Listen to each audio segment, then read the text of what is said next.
Are you preparing to buy a home, but you want to know what it's really going to cost you? Do you want to know the hidden fees that might derail your purchase or put your dream home out of reach? Well, don't worry, I've got you covered. My name is Rich Curtis, and I've been selling homes in Dorado County for nearly 2 decades. And in this video, I'm going to share with you 10 hidden or unexpected fees that most buyers haven't heard of and haven't planned for when I first meet with them. Now I'm going to split these fees into 3 categories for you: upfront fees, closing costs, and after closing fees. That's right, after you close, there's still one more fee waiting for you, and you're gonna wanna watch all the way to the end because fee number 10 is one that can cost you thousands, and I guarantee you've never heard of it and haven't prepared for it. So let's get stuck right into it.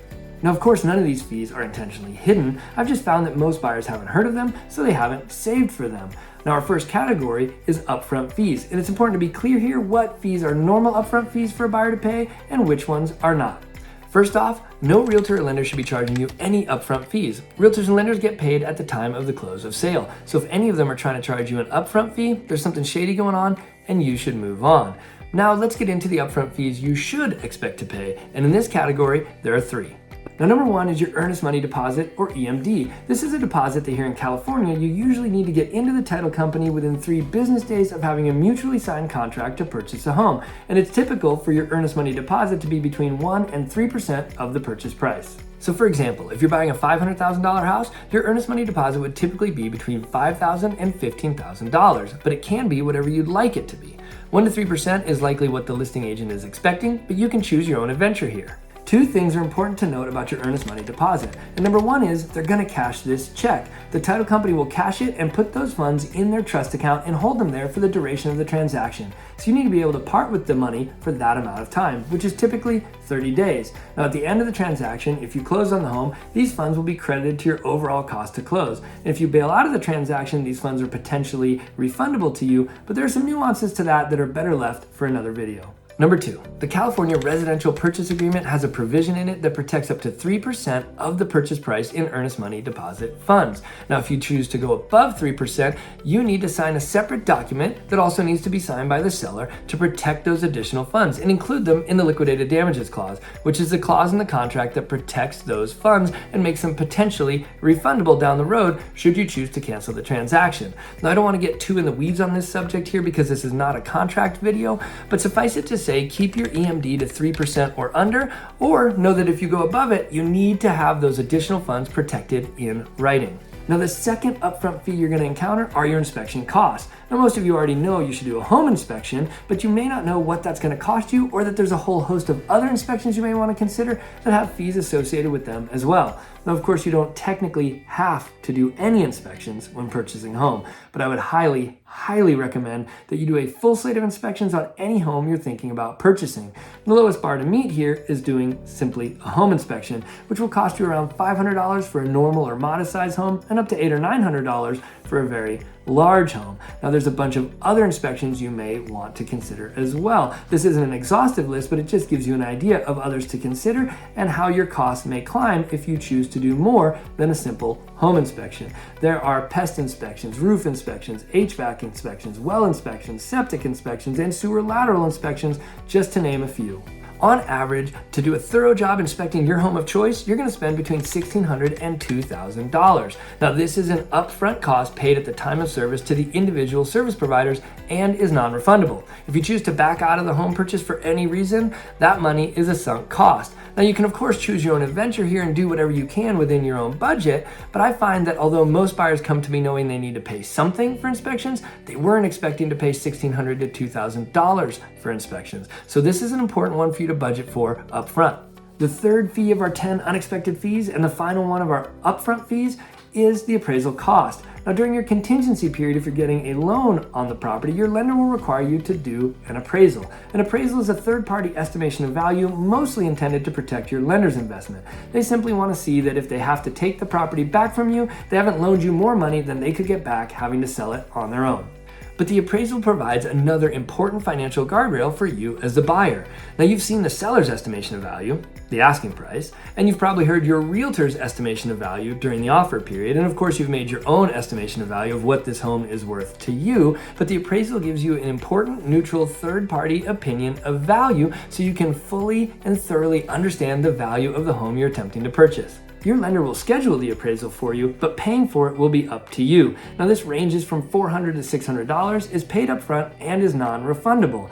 As I said, most lenders won't pay this for you, and I found that most buyers weren't prepared for it. Okay, that's just 3 of our 10 unexpected fees, and already there's $2,000 to $2,600 in non-refundable upfront fees, and 1 to 3% of the purchase price in potentially refundable upfront fees. You can see that these fees add up quickly, so you need to be taking notes and preparing and saving for these fees right away. Now, if any of this is getting confusing to you or you want further clarification of all of the fees involved in purchasing a home, feel free to reach out to me via the contact information on your screen or in the description down below. I've helped hundreds of families just like yours purchase homes over the years, and I'm always happy to help. Now, on to our next category of hidden fees, closing costs, starting with hidden fee number 4, lender's fees. But before we get there, it's important to clarify what closing costs are, who pays for them, and when. Closing costs are all the fees you pay to close the transaction and purchase your home. Hidden fees 4 through 9 on our list are all closing costs. Now these are not upfront fees. They're paid at the time of closing, and you only incur these fees if after fully inspecting the home, you choose to move forward and make it yours. Buyers have their fees and sellers are going to have their own set of fees. Buyers are responsible for all the fees associated with their loan, so all of the lender's fees, but all of the other fees are going to be a point of negotiation. Buyers are most likely going to have to pay some portion of these fees. In a lot of cases, fees that aren't lender's fees are split 50-50 between the buyer and the seller, but not always, as they're always a point of negotiation. As I said, number 4 are lender's fees, and this is a big category that encapsulates a lot of fees all rolled into one, and they are significant. In fact, the money you pay for the privilege of getting your loan is the lion's share of your closing costs, and they vary from lender to lender, loan product to loan product, and they're based on loan amount. In other words, they're going to be more for a $700,000 loan than they would be for a $300,000 loan. So there's no one blanket number I can give you here that will work. And a deep dive into each individual line item would have to be a video all on its own. But what I can do if you stick around to the end is give you a handy formula that as long as you know the purchase price, you can quickly and accurately estimate your closing costs for any property. So stick around for that. Hidden fee number 5, which is also a closing cost, is prepaids. The lender is going to require the buyer to prepay some items. Now, although these are prepaids, they're not an upfront fee. You still pay these at closing. And the benefit to these is you're really just prepaying some of your own bills, so all of this money goes to your benefit. The bummer is that most buyers don't know about this and haven't saved and planned for it up front. Now, prepaids come in 3 categories: taxes, insurance, and interest. Now, when it comes to taxes, you're just going to pay your portion. The buyer and seller are each going to pay a prorated tax amount based on their time of ownership based on a 30-day month. This amount will be due at closing and varies wildly depending on the seller's tax basis in the home. Now, for prepaid interest, you're simply going to pay your loan interest on a daily basis based on the number of days you have left in the month in which you close. So for example, if you close in a month with 30 days in it and you close on the 20th, you're going to pay 10 days of prepaid loan interest. If it's a 31-day month, you're going to pay 11 days of prepaid loan interest. Now, if you close on the last day of the month, you'll pay 1 day of prepaid interest. Now, for insurance, your lender's going to collect 1 full year of premiums up front. So if your homeowner's insurance costs $3,000 a year, then they're going to collect $3,000 up front. Moving forward, you have 2 options of how you're going to pay your taxes or insurance. The first option is you can pay it yourself and just handle the bills as they come in. The second option is your lender can establish an impound or escrow account in order to pay those bills for you. If you choose the impound account option, the lender is going to collect a little bit in your payment each month to cover taxes and insurance such that the account is full enough by the time of your next payment for the lender to make that payment for you. Most of my buyers do select the impound option, and if you do, the lender is not only going to collect 1 year of premiums up front, they're going to collect 1 additional month of your insurance premiums in order to fund your impound account. So as you can see, these prepaids start to add up. And I know this all can get a little confusing, but take heart. Like I said, at the end, I'll give you a simple formula so you can ballpark these for any home you're looking at online and make a decision of whether it's going to be really within your budget or not. So stick around. All right, hidden fee number 6 is title. Now you'll hear the terms title and escrow thrown around synonymously all the time, but these are actually 2 distinct services with their own fees that are usually but not always provided to you by the same company. Now the short version is that title is going to do research on the home and ensure that you are going to be buying the home free and clear, and no one else will have any claim to the property but you, except anyone that loans you money to buy it. They're also going to issue you an insurance policy to that effect and one for your lender. So who pays for title? Well, again, that's a point of negotiation. But to give you an idea, in Dorado County, it's typical for the buyer and seller to split the owner's policy cost 50-50, and for the buyer to pay 100% of the cost for the lender's title insurance policy. Now look, anytime I refer to a fee structure as common or usual, that's just for the purposes of giving you an idea of how the chips may fall at the end of your home negotiations. But just to reiterate here, these fees are always a point of negotiation. There are no have-tos. So what ultimately determines who's going to pay what fees is what the two parties, buyer and seller, are willing to agree to in writing on the contract. Hidden or unexpected fee number 7 is the escrow fee. Now, escrow is simply a neutral third party that helps to close the transaction. Now, this is usually provided to you by the same company as title, but not always, and it has its own set of fees associated with it. The line items for these fees include things like document preparation fees, recording fees, escrow fees, and notary fees. But who pays for all of these fees? For the purposes of making this simple, we're going to lump them all together as one fee called escrow fee, and as always, it's a point of negotiation between the buyer and seller in the contract. But to give you some idea of what's conventional in Dorado County and also in the surrounding counties of Placer, Amador, and Sacramento, it's reasonably conventional that the buyer and seller will split the escrow fees 50-50. But as always, what truly determines this fees is the outcomes of the negotiations between the buyer and the seller. Hidden or unexpected fee number 8 is transfer taxes. Now, these ones almost always catch a buyer out. I found after nearly 2 decades of doing this, most of my buyers have not heard of or are not planning for transfer taxes. Now, in most places, you're going to have county transfer taxes, and in some places, you'll have city transfer taxes, and in some places, you won't. For example, Placerville has no city transfer taxes, Sacramento does. Now, sometimes the buyers get a pass here because in Dorado County, it's common for the sellers to pay the county transfer taxes, and in most places, we simply don't have city transfer taxes, which results in a 0 fee here for the buyer. However, in Sacramento County, it's also common for the sellers to pay the county transfer taxes, but it's common for the buyers to pay the city transfer taxes, leaving the buyer with a fee here for this one. Since common doesn't mean always, and these fees are always a point of negotiation, I've included them here so that you know if you and your agent have structured the contract in such a way that you're paying all or some of county or city transfer taxes, you can account for them and save for them. Look, if you've made it this far and you're getting anything at all out of this video, click the like button, hit subscribe, and click the bell so you don't miss another crucial video with information that will make your home purchase more successful. Hidden or unexpected fee number 9 is reserves, and most buyers have never even heard of this one, and it really catches them off guard. Most lenders will require some level of reserves, which is measured in you having an amount of money necessary to cover a certain number of mortgage payments left over in the bank after your home closes. In other words, they don't want to loan you money if you're going to be completely financially tapped out on day one of owning your home. Now, there's no one set amount of reserves that lenders require. It's based on the home purchase price, the loan amount, the loan program, and the buyer's credit score. It can be as low as 0 to 1 month of reserves, but on average, I've found it to be about 3 to 6 months of reserves, so you should plan accordingly. A good lender will be able to evaluate your situation and tell you whether or not you'll need to have reserves and how much you'll have to have for reserves if they're required. This is one of the many reasons it's crucial to have a great lender involved in the process as early as possible. If you need a referral to a great lender, feel free to reach out and I can connect you with one that will take great care of you.